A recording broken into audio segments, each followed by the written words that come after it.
అందరికీ నమస్కారము. నా పేరు అనిల్.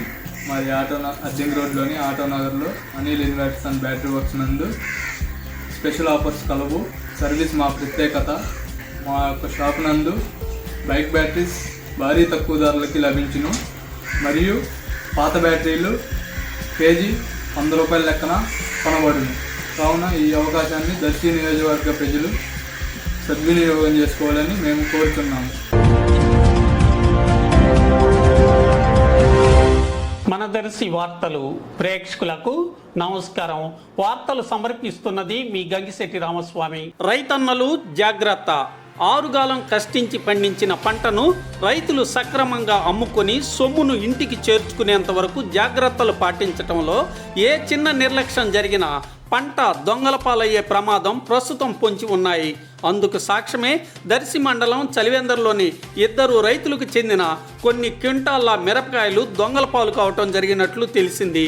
పంట కోసి ఎండబెట్టిన మిరపకాయలను పొలంలోనే వదిలివేసి రాత్రివేళ రైతులు కాపలాలో నిర్లక్ష్యం చేయటం వల్ల ఇటీవల దొంగలు కొన్ని క్వింటాళ్ళ తేజ రకం ఎండు మిరపకాయలను దొంగలు అర్ధరాత్రి వేళ తీసుకెళ్లినట్లుగా సమాచారం వినిపిస్తుంది.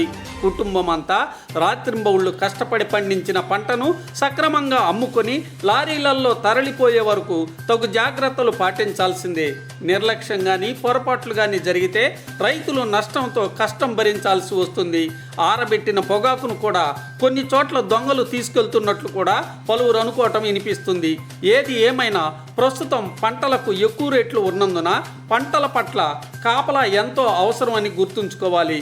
రైతులు మారిన కాలాలకు తగినట్లుగా రైతులు పరస్పర సహకారంతో పంటల్ని రాత్రింబవుళ్ళు కాపలా కాయాల్సిందేనని సామాజికవాదులు అంటున్నారు. వ్యవసాయం నాకు ఒక 2-3 సంవత్సరాలు వ్యవసాయంలో వచ్చింది.